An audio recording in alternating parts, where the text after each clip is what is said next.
conditioning effort was inspired by two things. No? The first, uh, the first thing was that we were inspired by the many responses, innovative responses and inspiring responses of our members uh, in the midst of COVID-19 and the challenges of COVID-19 on one hand. And on the other, we needed to also start a process of reconfiguring how we are to pursue our initiatives at the regional level. No? So before the pandemic, just before the pandemic, next slide, Gomer, please.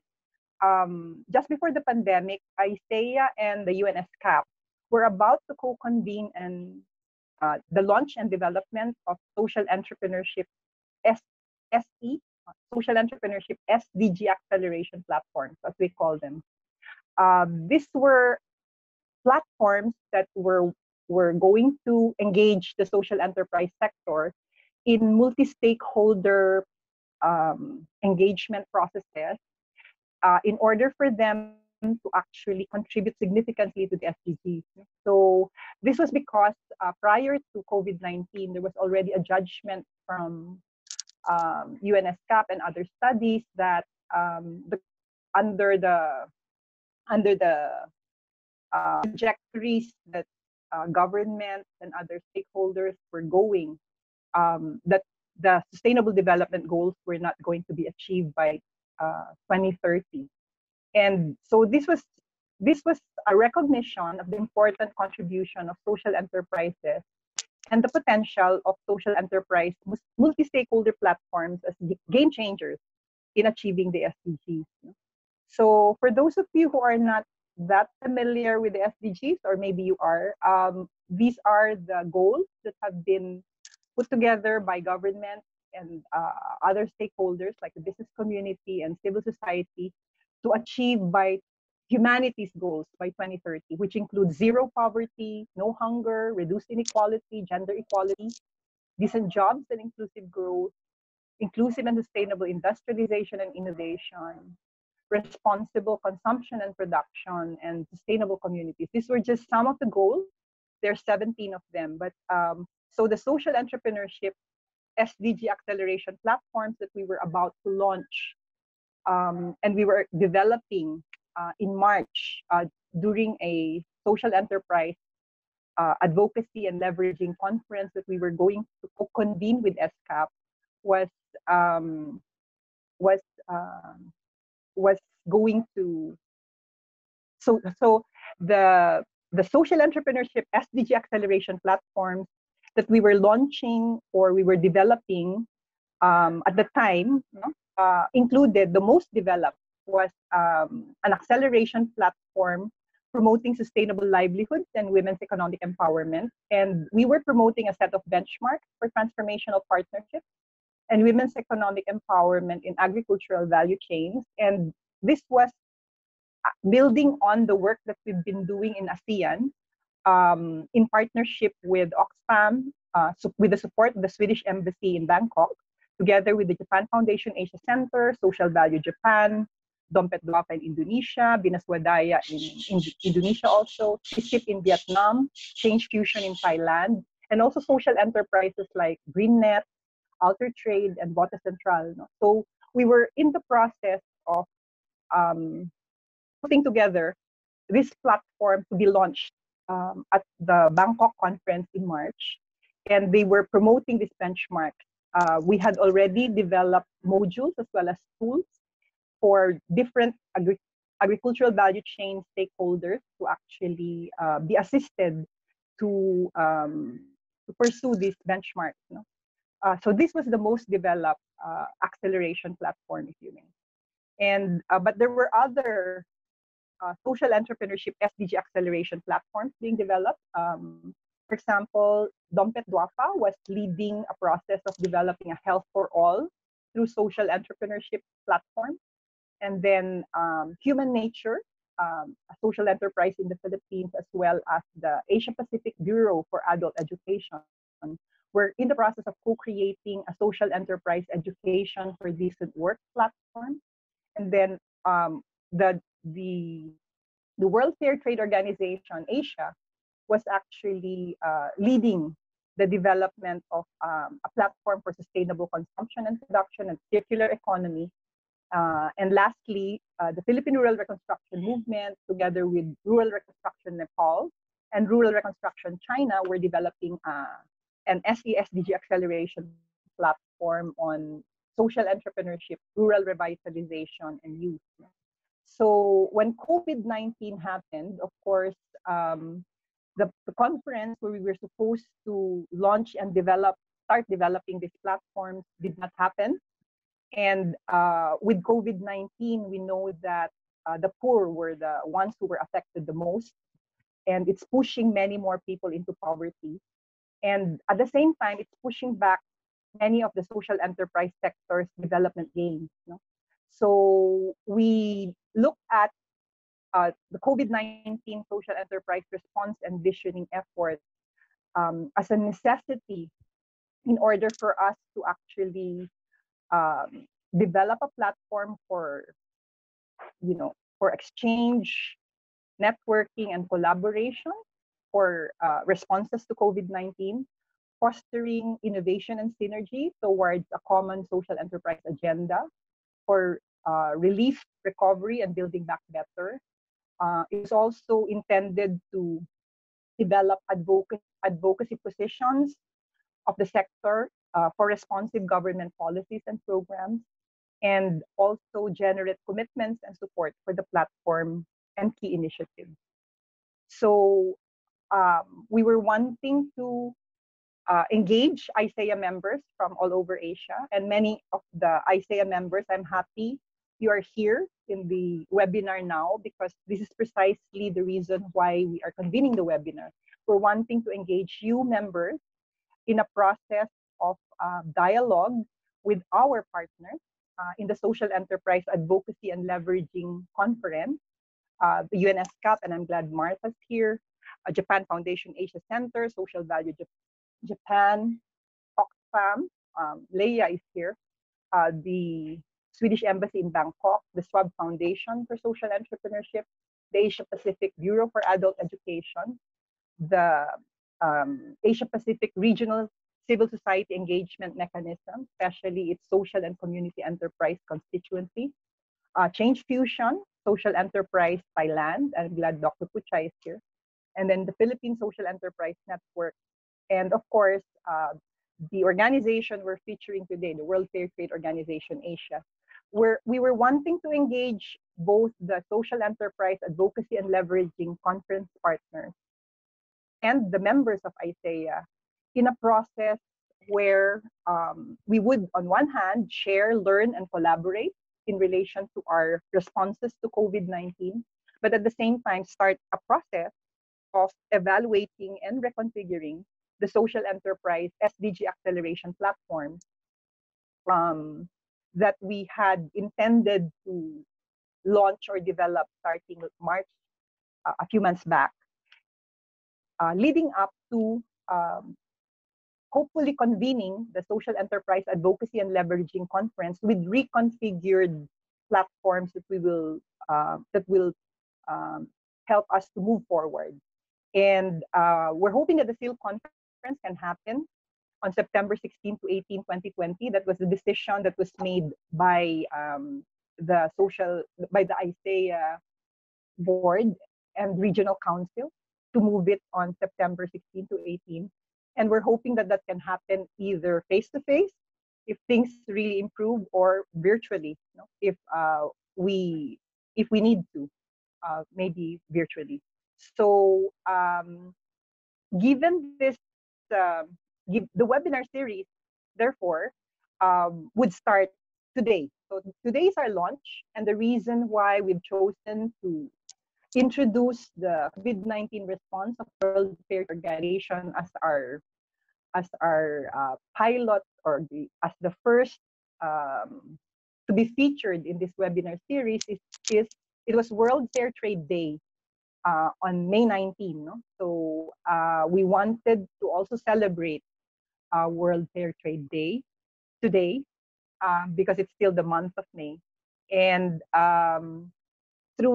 we hope that this webinar series, starting with our launch today, starting with the World Fair Trade Organization, Asia, sharing their COVID-19 response could, start this process of sharing, learning, collaboration, evaluating, and reconfiguring for us to move forward. So thank you very much. And I'd like to welcome everyone, the members and partners of ISEA who are here with us during this launch to actually to dialogue with us. No? So this is not intended to be a lecture series. It's intended to be a webinar series where we hope to engage you and collaborate with you. So without much ado, I'd like to turn the floor over to Mitos Urgel, who is the chairperson of the World Fair Trade Organization Asia and also the executive director of a social enterprise called Weave, engaging women refugees in the border of Thailand and Burma. And she will be moderating the sharing of the COVID-19 response of World Fair Trade Organization Asia. So turning the floor to you, Mitos. Thank you, Lisa. Hi, friends and colleagues. I would like to once again welcome you to this inaugural webinar. We are very thankful to ISEA for giving us this opportunity to kick off the series of webinars. This, as mentioned by Lisa, this is also a form of celebration of the World Fair Trade Day. We celebrate this May, and we would like to dedicate this to all the fair trade enterprises, the farmers, the producers, and artisans around the world. Lisa already introduced me that I'm the president of WFTO Asia and leading a fair trade enterprise in Chiang Mai, Thailand called Weave Fair Trade. So this afternoon's webinar will feature the Evolving Social Solidarity Initiative of the World Fair Trade Organization, WFTO Asia, in its fair trade COVID response. As a way of addressing the needs of not only the frontline workers, essential workers, general public who needed protective face coverings, but also to support the marginalized producers and artisans of the fair trade enterprises of WFTO. We will hear how WFTO Asia fair trade enterprises pivoted amidst the challenges and what impact they have created. So this afternoon, our speaker is Mr. Jerome Montemayor. He's the WFTO Asia Executive Director, and he will talk to us about the response intervention for around 30 minutes. Then we will be followed by another 20 minutes of question and answers. However, if needed, we can extend our conversation for another 20 minutes. And then Ms. Lisa Dakanay will wrap up the webinar. And just for a couple of reminders for easy facilitation, I have seen that you have already muted your microphone. So it's good, but if you cannot use your audio, I would like to request you to write your remarks and questions on the chat box, which is located on the right panel of your Zoom. Then you can click chat, you can click more and chat. So I think that's it. Thank you very much. I would like to turn over now to Jerome. Thank you, Mitos. Good afternoon to everyone. It's an honor to be given this role to share what we have been collectively doing as a fair trade community in Asia in response to COVID-19. So the formal title of our initiative is Fair Trade COVID-19 Response. We care, we protect, and we are fair trade. So let me share with you our story, and it's an evolving one. It's shaping up as we move, and this is no way a final version of our history or her story. But join us in writing history together and towards a new normal.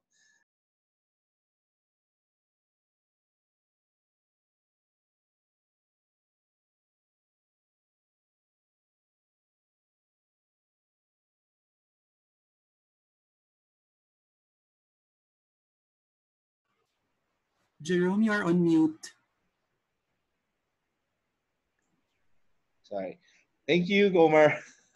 um, so let me first introduce the WFTO, or the World Fair Trade Organization. We are the global community of social enterprises that practice fair trade. Our guarantee system verifies that our members are truly and are practicing fair trade. And this means they are, and we are pioneer models of businesses that put people and planet first. Um, okay. So WFTO Asia is the regional network of the World Fair Trade Organization, and we are the Asian collective of producers, trade and development organizations, and advocates in the region. And we commit ourselves to building sustainable and resilient livelihoods, especially for the disadvantaged producers through fair trade. And we commit to speak out for greater trade justice. So this is who we are, and this is geographically, this is our region.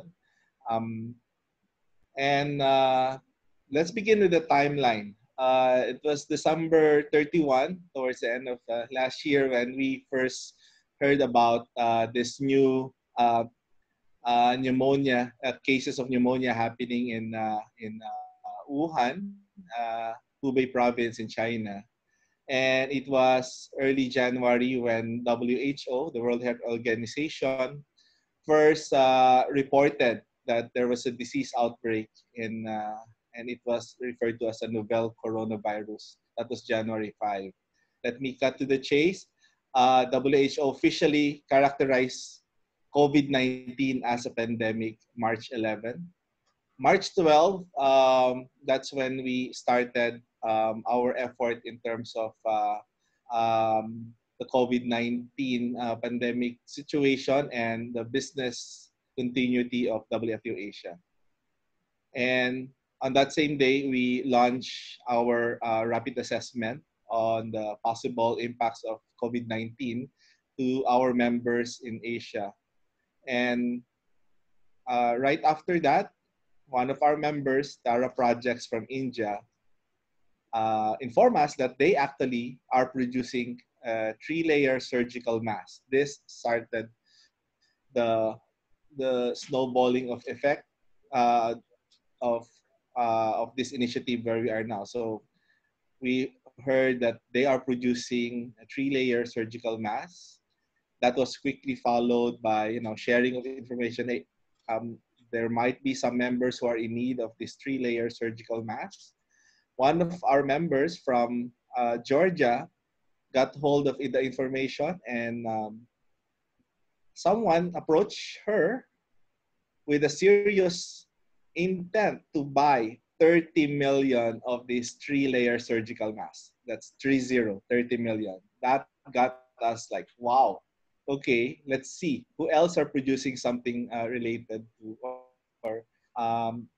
but then that did not materialize because the most that we can produce was 100,000 per month of the three-layer medical mask. But then our member from Hong Kong Fair Trade Power, shared with us the design that they're using in Hong Kong, which is a fabric mask.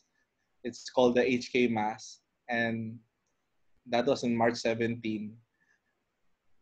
And yeah, on that day, we were able to offer our very first set of people's masks and other personal protective equipment.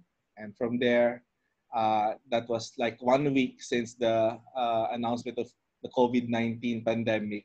We already have our offering of fair trade personal protective equipment. And March 21, we expanded the effort, and now we are about 50 fair trade enterprises in Asia, members and partners working together to respond to COVID-19. Now, in the midst of that initial response, that immediate response, WFTO Asia took a step back and thought about, okay, we already have our immediate response, but we already anticipated that this is not your ordinary, health crisis, and we are facing a very major health crisis, but can soon shift to a social and economic crisis. So we already sat down and thought about, okay, what will be our strategic fair trade continuity and sustainability development process in the context of the COVID-19 pandemic. So from that reflection, we tried to put some order in what we are trying to do. So first, we are here doing immediate response, but our end goal is to see the continuity and sustainability of fair trade. We believe that we cannot allow fair trade to, to collapse. This is the time that it's most needed. This is the time that we can show that uh, the role and the value of fair trade in especially in shaping the new normal.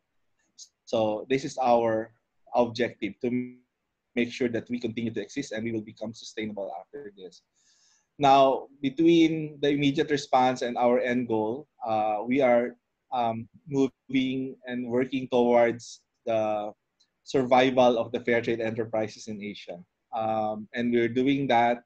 We're doing this through fair trade enterprise adaptation and innovation, which we will talk about more in a short while.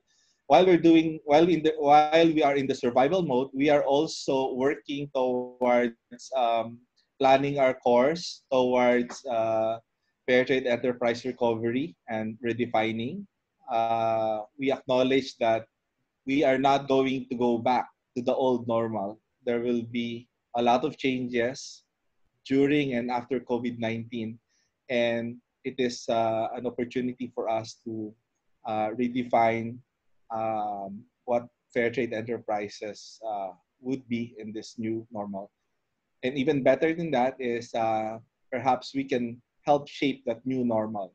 So to be able to do that, we are um, preparing for a series of participatory dialogues, consultations, workshops, planning activity with our members and partners in Asia. We need to do resource mobilization, social mobilization, and partnership mobilization. We need to work together in order to recover, redefine, and move towards continuity and sustainability. So our timeline, we don't know exactly how long the pandemic will run. So it's a moving target, but the most important for us now is we are doing something about the situation, and we're mobilizing our members and partners as an act of social solidarity to our producers, farmers, and artisans, together with the poor and marginalized communities out there. So these are our primary drivers. Of course, the one that brought us into this situation is the COVID-19 pandemic. But we and also because of the pandemic, I remember we did a survey, an assessment, and the reality is that even at the early stages of the COVID-19 pandemic, our members in Asia already anticipated that because of the COVID-19, their sales for this year, 2020, will either decrease or severely decrease. There are some that mentioned that they are they are expecting that the sales will still be the same. Some are hoping that there will still be some increase. But if you run the survey again today, this might be a more you know a more bad situation, compared to when we did it when we did the survey on the early announcement of the COVID-19 pandemic. these are some of our inspiration why we got into the fair trade PPE. And these are some of the collections that we got from all over the web. Some are from Asia, some are from North America. So these are medical frontliners improvising using, garbage, garbage, garbage bag plastics, PET bottles, different sorts of PET bottles as face shields, different types of masks. Some are, recommended as possible substitute, but some are really just, I don't know where they got the idea of using cabbage or as a mask, or even a sando bag as mask. But these are the realities out there. So focusing on the fair trade enterprise survival, adaptation, and innovation. This was our very first find. One of our members were actually producing a three-layer medical surgical mask. From this first product, we came up with the people's mask, which is a fabric mask or a barrier mask or a fabric covering, and the purpose is to provide a mask that can be used by non-medical personnel. We also have members that are producing medical grade PPE. This is a full PPE set made by refugees in Malaysia. These are medical grade face shields, isolation boxes, aerosol boxes, and we are still continuing to discover many other COVID-19 related products that are being produced by members and partners of WFTO Asia, because they have decided to pivot their production in order to respond to the COVID-19 situation. So these are our two adaptations and respond. So we have the fair trade PPE and we have the people's mask. But both of them are defined by three non-negotiable parameters. One, they still have to maintain the practice of fair trade, observance of the fair trade principles and fair trade standards. We have introduced the good manufacturing practices, which was inspired by the food industry, and the occupational safety and health protocols, because we wanted to make sure that the products that we are producing are safe and sanitized for the benefit of the end user.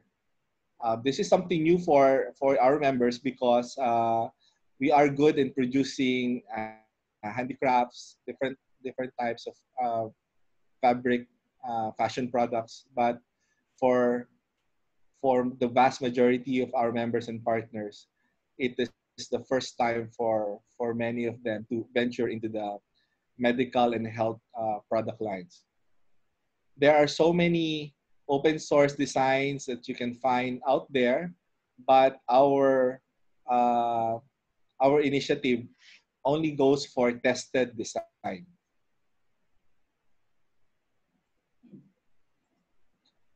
So these are our 10 fair trade principles, and we in the production of the fair trade PPE and the people's mask, these are still non-negotiable for us. This is what we have introduced to our members and partners. Simple, practical, and easy to implement. And let me just go through them very quickly. So number one is the wearing of appropriate protective equipment during the production of the fair trade PPE and the people's mask. We don't want to contaminate the fair trade PPE and the people's mask during production, with the end in mind that the product should reach the end user uh, in a very sanitized and very sanitized way. Um, we also recommended and expect our members and partners to observe cleanliness and sanitation in the production area. And our members themselves have developed simple protocols on how to decontaminate and ensure sanitation in the workplace. And these were produced into simple YouTube videos that were shared among the members. So this is members producing learning materials for the benefit of other members. So uh, there are a lot of pictures, videos out there produced by our members and shared with each other. So we are learning together and we are working together. We also provide guidelines in terms of handling materials. So from the sourcing of materials up to the packaging, they all have to be sanitized. And the final one is there's a catch-all protocol that from cradle to the end of the production until it's shipped out of the the the production area, going to the buyers and to the end users.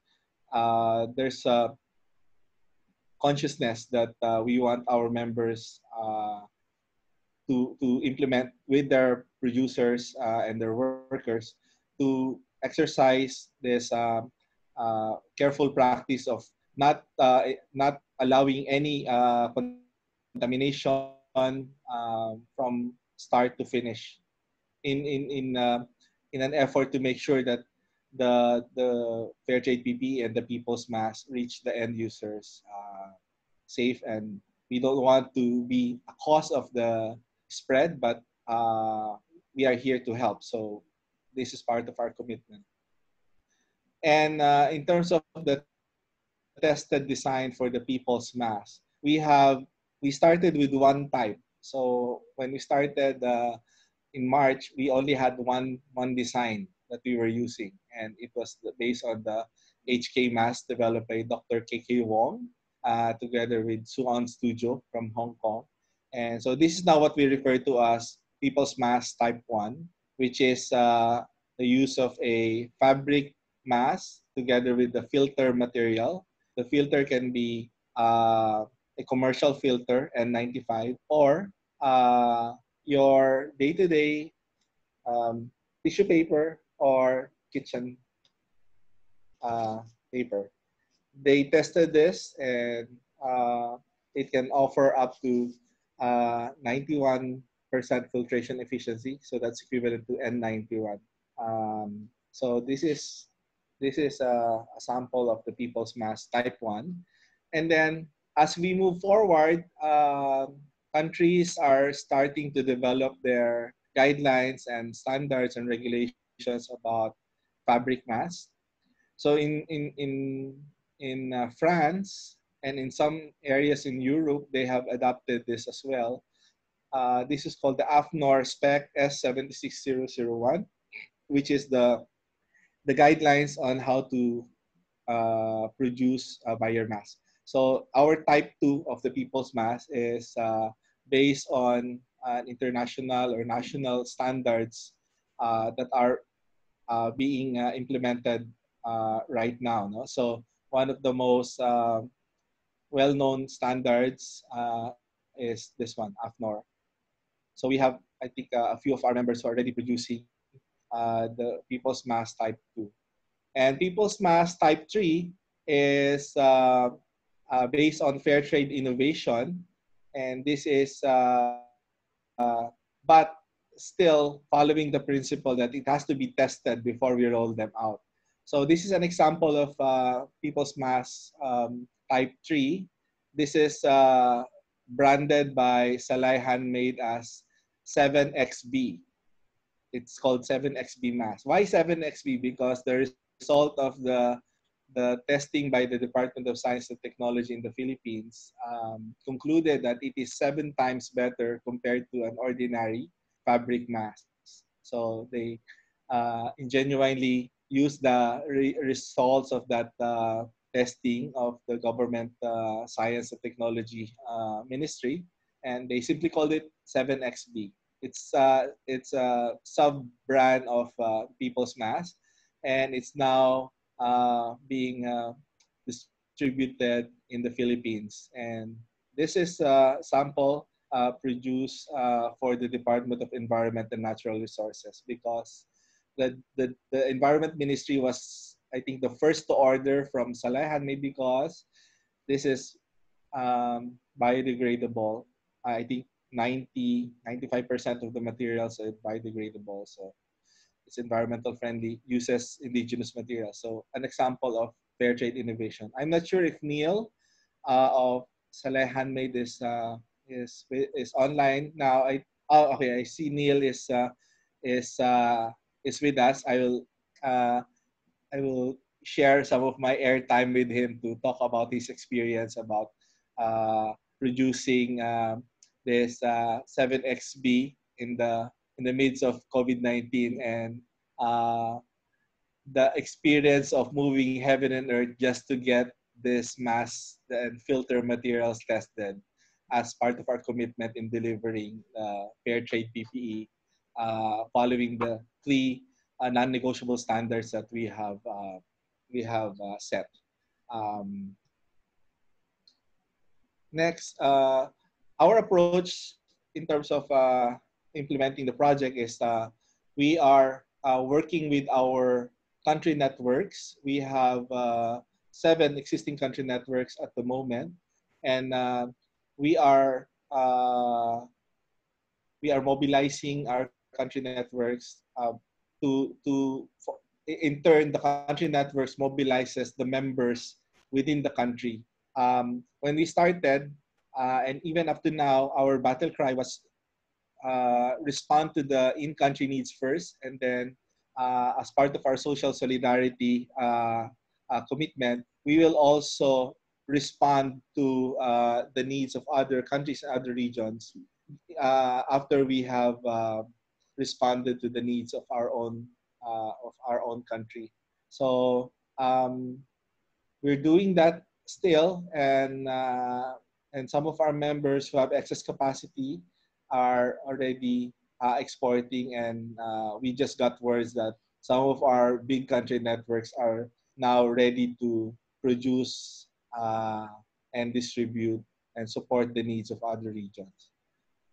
In order to make sure that we have a common understanding of what we're doing, and also to have a social and a legal contract of some sort with the members of the consortium. We call it it's a loose consortium of fair trade enterprises composed of members and partners.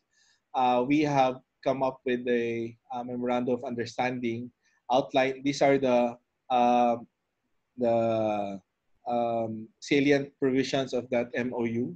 The commitment to observe and practice fair trade, the implementation, adoption and implementation of the good manufacturing practices and occupational safety and health, and commitment to use tested designs. So for the HK mask uh, and for the People's Mask, right now we are using the HK mask and the AFNOR. Plus for type 3, we go through laboratory testing, either through government or third-party laboratory facilities.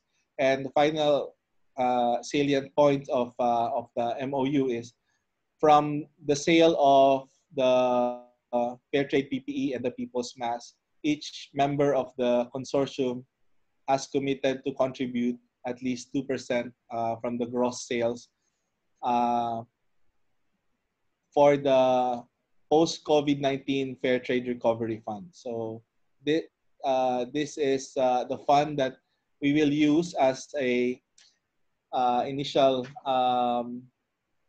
sort of working capital or initial resource base that we can use to leverage more funds to support the rebuilding and recovery of fair trade enterprises after COVID-19. So these are some of the key actors in our fair trade COVID-19 response. We have, of course, our members, guaranteed members, and provisional members of WFTO. We have partners who are practicing fair trade but have yet to go through the formal membership of WFTO. Our very own country networks. And of course, we also work with donors and funding agencies. And maybe these are the parties to the MOU. But if I was to add a fifth element here, this would be our fair trade buyers and non-fair trade buyers, as well as the end users.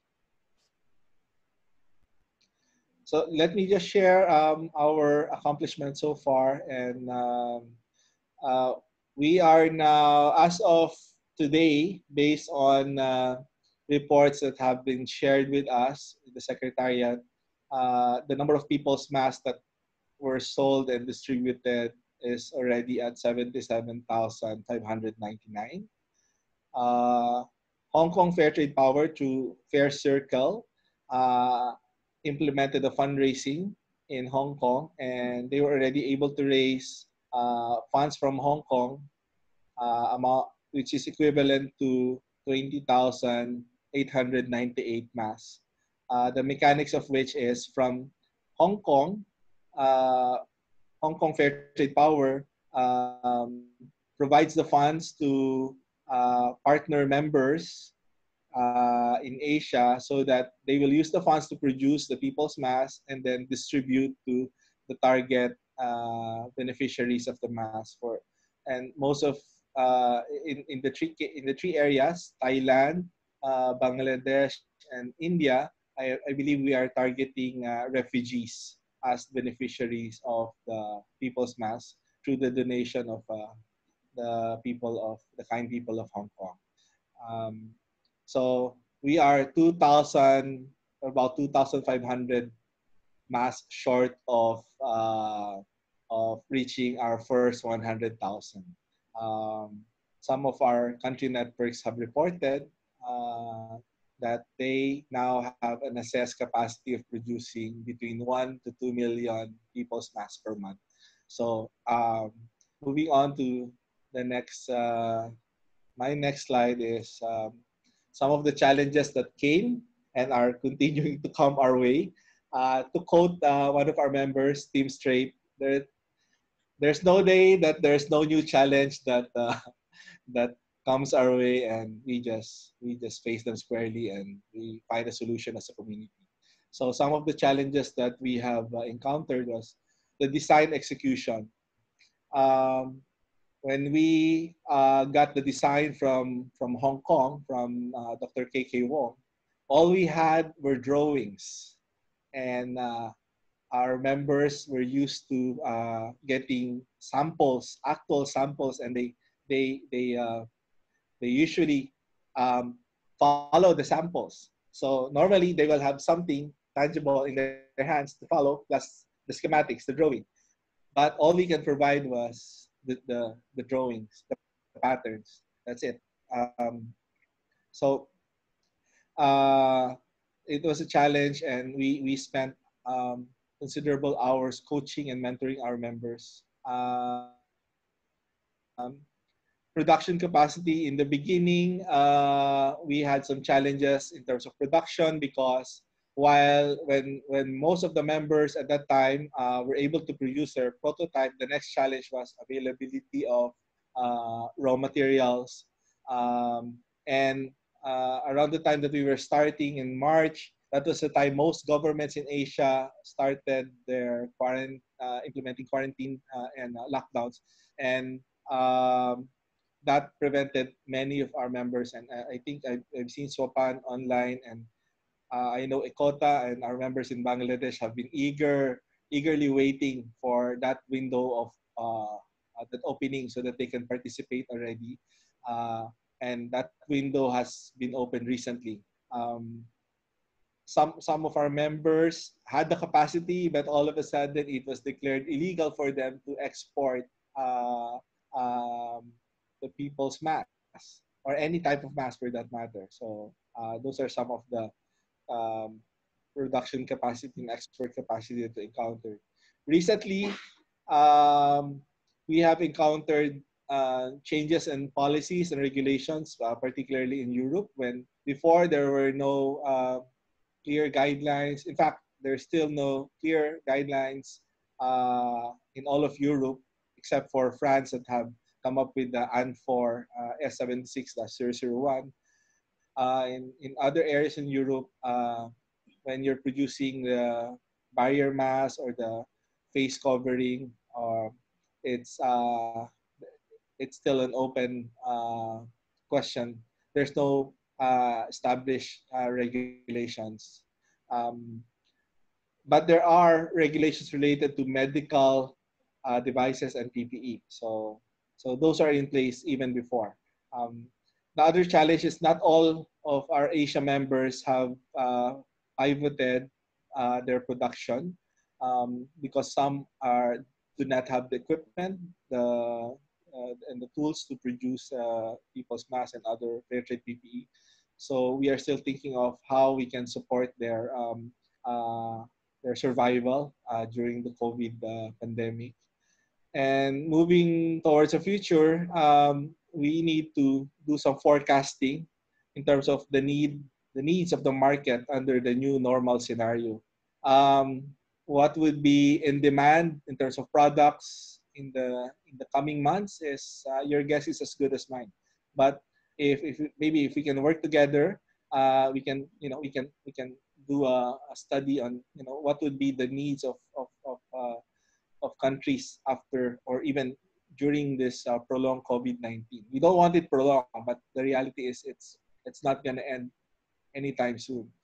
Um, we also are looking into the possible setting up of stimulus funds or support funds for fair trade enterprises that are in need of assistance towards their recovery because of the COVID-19 pandemic. These are some of our top of mind challenges. There are more, and we have some steps that we are putting in place in order to discuss the situation uh, and dialogues with our members and partners to chart our way ahead. So this is part of our celebration of the Fair Trade World Fair Trade Day, and officially it was on last May 9, but for WFTO Asia, this is our culminating World Fair Trade Day, or for us it's World Fair Trade Month. We started with the webinar on how to produce the PPE set, and we're capping our month-long celebration of World Fair Trade Day with this sharing of our experience. And thank you for the honor and the opportunity for us to share what we have experienced and what we have learned so far. Thank you, ISEA, for the opportunity. Um, and yeah, so this is the team. We are Mitos, our president, Cherry, our operations head, and me, your humble uh, executive director. That's it. And we have several volunteers from all over the world. And if you have, if people would like to volunteer with us, we would welcome them. And yeah, plus of course 148 members plus a growing number of partners who are joining us in this effort. So thank you very much for your time. Thank you very much, Jerome, for that very inspiring presentation. So we are now open for question and answers. Actually, we are supposed to request Neil to present, to share something, but he is saying that he lost connection. It's just that. Okay, so we have. All right, yeah. Hello, yes, please go ahead. Is Yeah. it Dodo? Yes. Yes. Yes, please go ahead. Okay, I'm Dodo, Makasite of FSSI. Jerome, I just wanted to ask what has been your experience with the People's Mask in terms of if you compare it with other masks in terms of the quality and the cost, and so far, which market segment have you been selling to? Which ones have been buying the mask? Okay. Um, so in terms of the design, it's okay. It's really difficult to compare one mask from another because the design has basically some technical differences. But in terms of the feature, most of the regular masks that can be bought in the market right now are pure fabric masks. Uh, the difference between the HK mask and the ordinary fabric mask is Cherry, may I ask for some assistance? I'll just show the ordinary mask. So these are some of the regular masks that you can buy in the market. They are very thin and one layer. This is actually about 2 layers, but very thin. This is thicker. Uh, I think about 3 layers. But based on the study of the laboratory testing in Hong Kong, um, if you're using only the fabric mass without the filter, based on their testing, that gives you 8.7% efficiency. I think I have a slide here, but so, but there are other literatures, research out there that uh, gives the fabric mass, the ordinary fabric, up to 40% filtration efficiency, depending on the type of fabric that you use. The HK mass, the People's Mass Type 1, which is based on the HK mass, has a pocket, and the secret, and which is not so secret, is the use of the filter material. So the filter can be commercially available filter, which is like you can buy filters that are equivalent to N95. That means 95% filtration efficiency. And the problem is it's not readily available. I think even at this time, if they are available, they are too expensive. So Dr. KK Wong tested the use of tissue paper as the alternative filter material. So this one is your typical kitchen table napkin, which is thicker. This is with 2 folds or 2 layers. It gives you 91% filtration efficiency and 91. The other ones are like your pull-out tissue, which is uh, slightly thinner, but if you use 3 layers, this is equivalent to N83.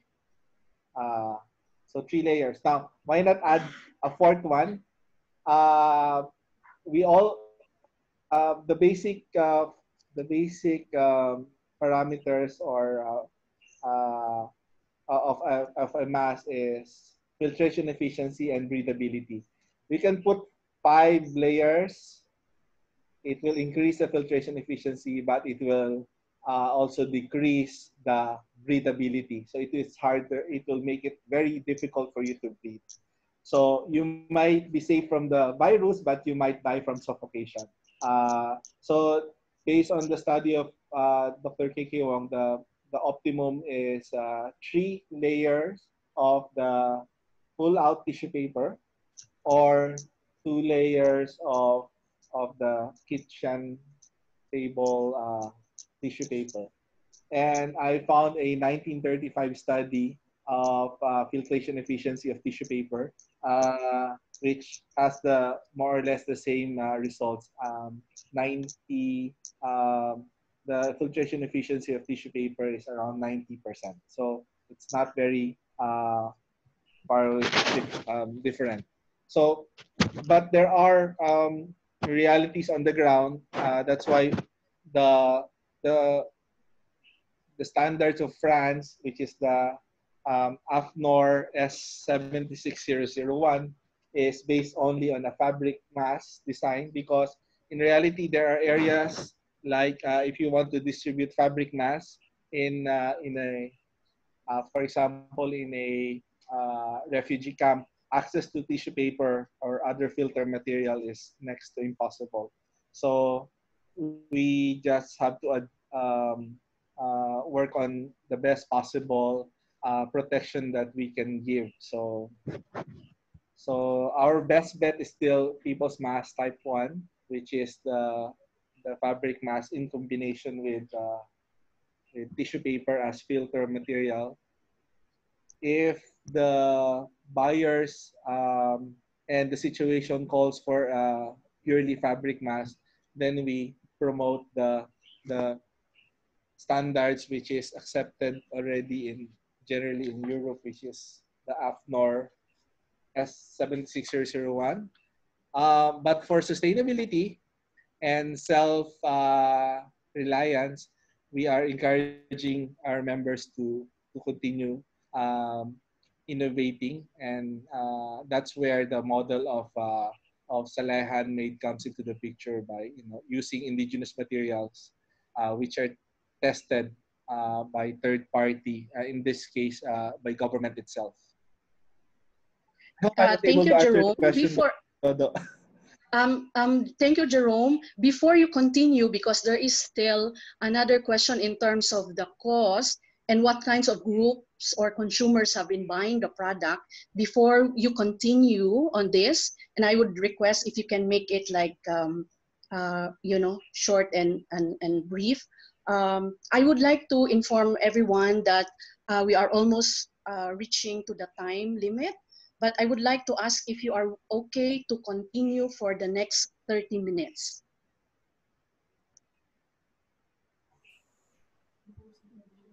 Okay, Mitos. I'm okay Okay. with extension, yes. Okay, yeah. Thank you very much. So we will make it sure that we are quite, we're able to maximize the time. So can I read another question, which is similar actually to the question of Dodo in terms of cost and then who are the consumers buying the products, the People's Mask? Another question here is, have you, WFTO Asia, had any study on how many fair trade buyers are interested to buy People's Mask and the possible quantity within a month or two? Jerome?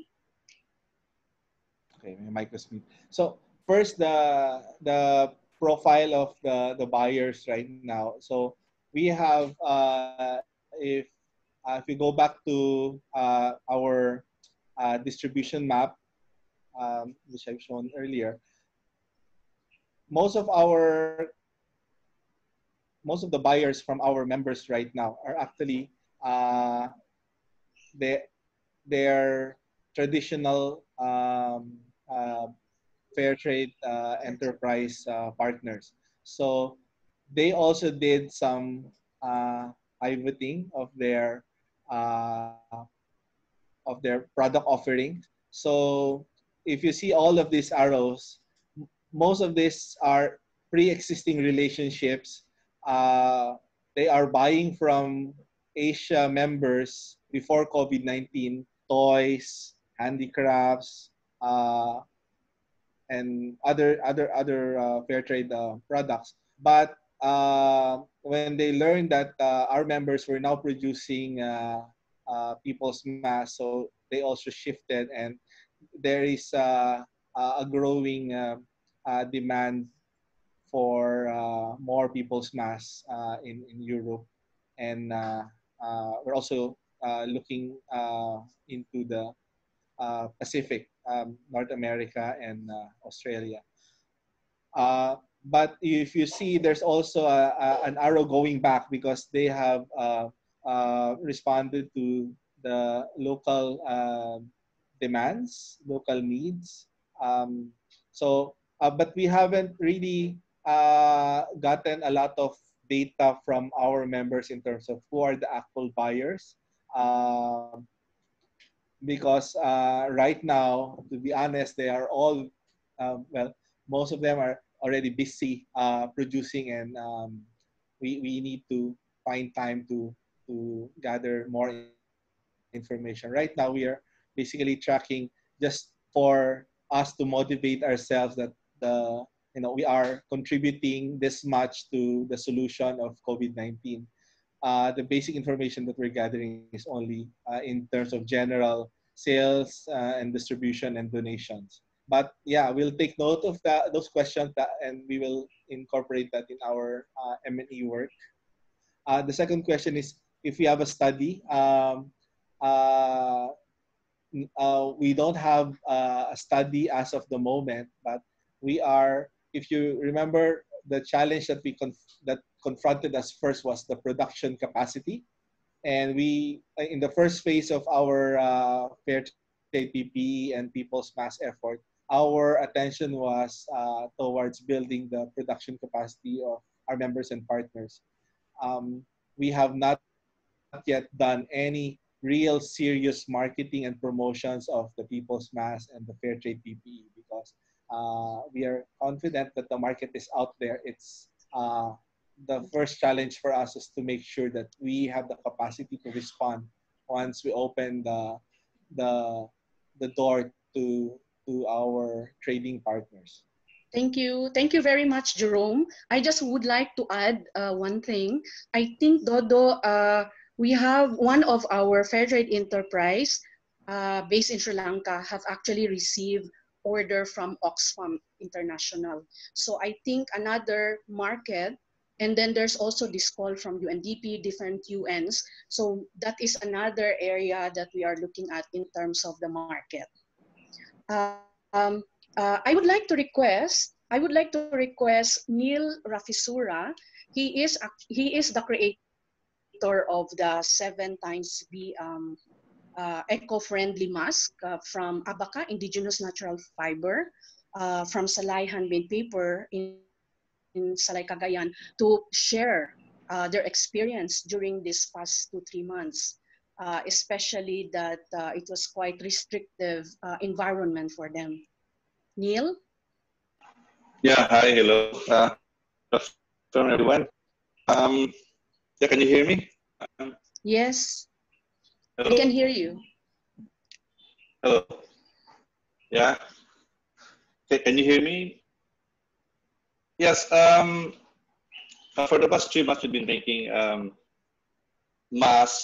people's masks made out of abaca fiber. We call that as 7xB because based on the test, abaca fibers has a better filtration and porosity compared to the cloth mask. So it's 7 times better. That's why we brand it as 7xB. It was very challenging because we are into stationery. We used to make cars out of handmade paper, and now we're into making face masks in response to this COVID crisis or pandemic. Our skills is not ready, and the people are not ready. Even me is not ready. But everybody is into making masks. So I just decided to maybe I'll just use one of my papers that we innovated 10 years ago to make it into something or into a filter. So that was it. And then I talked to Jerome and also Mitos, and they're encouraging me to go for it. And there was this advocacy and mission and assignment, that we need to respond to this pandemic. So I pulled a handful of my staff, and then I asked them to make some face masks, patterned from this commercially available face mask. So we made 1 and 2, and it seemed okay. But we need to make this, the first challenge was we need to make this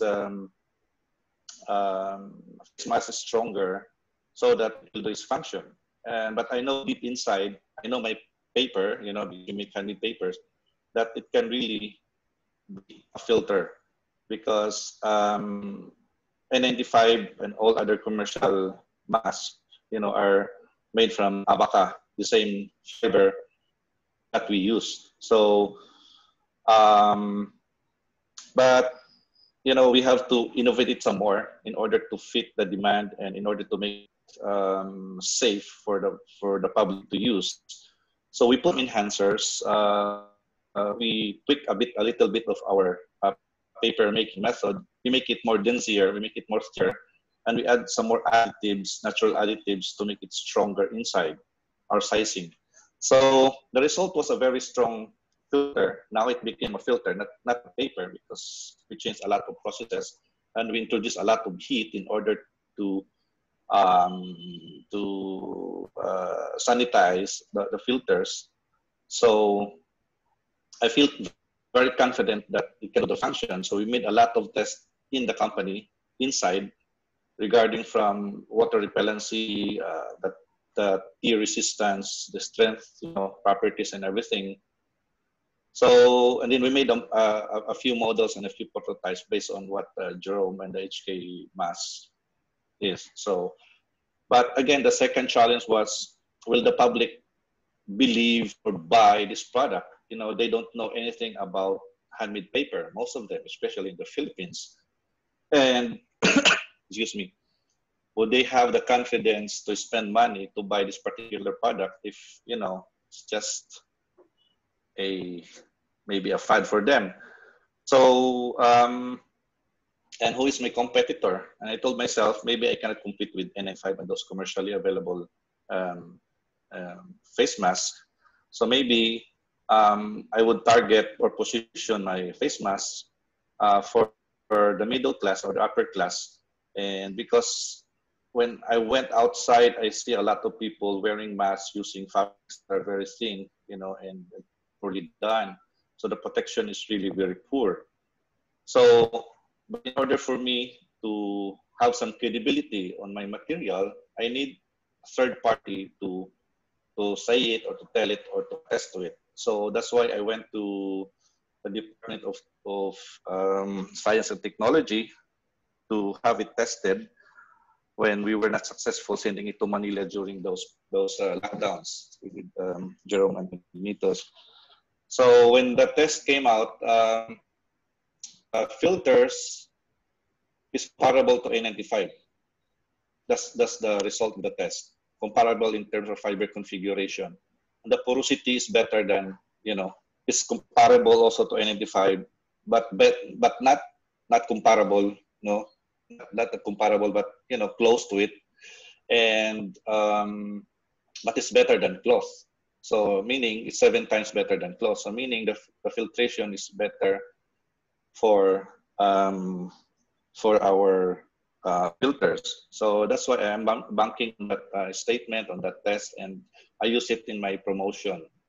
There are a lot of skeptics, but when they saw the test, when I sent it to them, and when some of the government agencies, especially the Department of our Environment and Natural Resources, promoted it, you know, in social media, people got interested, and the price is justified because of features. And the first question really was, most common question is it washable? Is it strong? Will it last for 10 or 15 washes, also, so on and so forth? So those are the common questions. And right now I receive a lot of inquiries because one of the things that interests them is that they can have their own prints on it and they can choose their own colors, because I have varieties of colors available here because we manufacture it. So there's, on the marketing side, there's a relationship between a customization factor between, you know, the manufacturer and the consumers. So it's also fun for them that they can customize their own face mask. sizes, colors, prints, and even the loops and the design. So yeah, but it's still challenging. I cannot say that we made a lot, but the interests are getting better every day. So the problem right now is how to cope with these inquiries and how to entertain all these questions, and there are a lot of people right now wanted to be resellers and distributors in some parts of our islands. I think that's all.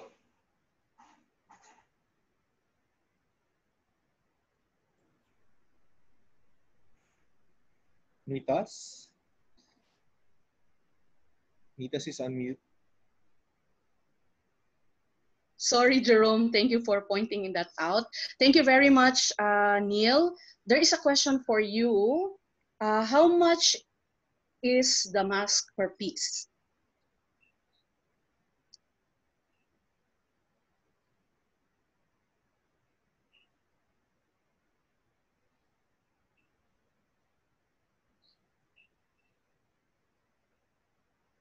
Hi, Neil. Yeah. Okay. The wholesale price really from X Factory is to $1.60. Okay. And yeah, that's cheap. And the sellers are selling it at around $2 to $2.20. What is your minimum order quantity, Neil? We don't. If it is wholesale. If it is wholesale. Wholesale is around 100 pieces. Okay, 100 pieces. Also, Bangladesh mentioned that Bangladesh said that their FOB price starts from $1 US. Right. Bangladesh. Yeah. Okay. Yeah, you can I say something? Yeah, about yes, the please. price. Yes, please. Yeah. That's why the lab test is very important to me, because it gives credibility to my filters and to the material, to the market, and also it will also justify the price, because if you look at the N95 selling in the Philippines and the cloth, fabric mask, we are in the middle or close to N95. So without the lab test, I cannot really justify my price, because everybody would just, raise their eyebrows. Why is it so expensive? Where in fact they can buy, a very cheap one, less than $1 or something. Okay, thank you very much, Neil. Do we have any other questions? Last 1 minute, because if there is none, then I would like to hand over to Dr. Lisa Dakanay.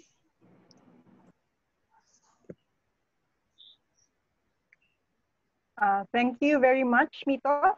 Thank you very much to the World Fair Trade Organization Asia for sharing to us their inspiring, evolving story about people's masks and the pivoting, as they call it, of their fair trade enterprises to something that is useful during the pandemic. I think one of the things that was emphasized so much was that more than 90% of the WFTO Asia members are actually producing handicrafts. Of course, during the pandemic, those will not be bought, right? So that the pivoting, I think, was very important in terms of not only responding to the pandemic, but also developing ways of ensuring that their handicraft producers or artisans are actually engaged in some form of livelihood during the pandemic. Of course, it's still an evolving initiative, but we are inspired by it in the sense that there's been so much innovation, and it was an immediate response. One day after the pandemic was declared, I think WFTO Asia, the team, together with its members, started to pivot already. And they were already anticipating that their handicraft communities were going to have problems with respect to livelihoods. So That's the initiative. We are confident that WFTO Asia will actually develop its business continuity plans and sustainability plans. Yeah, but one of the things that was raised is the importance of stimulus funds, for fair trade enterprises to actually recover from the pandemic, given all the effects of the lockdown. Yeah, and maybe this is not just unique to fair trade organizations. This is something that I think we as a community of in the social enterprise sector need to look at and need to see how we can work together to actually push government, maybe government, and also to push multilateral agencies to and other financing institutions to actually help to create the stimulus fund for the recovery of fair trade enterprises and social enterprises. But maybe this is part of the process that we need to go through, developing this common positions so that we can actually evolve a social enterprise response that is beyond what you can innovate on, as in your network. Yeah, because you're already doing a lot of, I think, good work and innovation, but maybe beyond that, we hope that we can develop a strategy for how we can raise the stimulus funds needed for fair trade organizations as well as social enterprises to recover from the pandemic. Yeah. So thank you very much, World Fair Trade Organization Asia, and happy World Fair Trade Day. It started in on May 9, and we're, as has been pointed out, today is the culmination of the celebration of World Fair Trade Day, World Fair Trade Month. Yeah. So thank you very much, WFTO Asia. And then also, we'd like to thank everyone, the members and partners, for joining the webinar. I hope that we can continue to dialogue, not only during the webinar, but also beyond the webinars. But this webinar series is going to be happening every month. Every week. We're going to be holding a webinar every Thursday, 4 p.m. Manila time, 3 p.m. Bangkok time. And Bangkok is the same as Jakarta, and Philippines is the same as China, right? Shanghai. Yeah? But anyway, we're wanting to have this webinar series to continue to share the initiatives of our members in responding to the pandemic. And next week, on Tuesday, on June 2, we are going to be featuring Dompet Duafa in Indonesia. And for those of you who do not really know Dompet Duafa yet, Dompet Duafa has actually a network of hospitals for the poor in Indonesia. And they have been in the forefront of a community-based health response, in relation to the pandemic. And so with this, we thank WFTO Asia once again, everyone, all the members and partners who joined us in this webinar, and also invite you to next week's webinar with Dompet Duafa. Thank you very much. Thank you very much. Bye, everyone. Thank you, Lisa. Thank you. Happy Bye. World Fair Trade Bye. Day. Thank you. Thank you.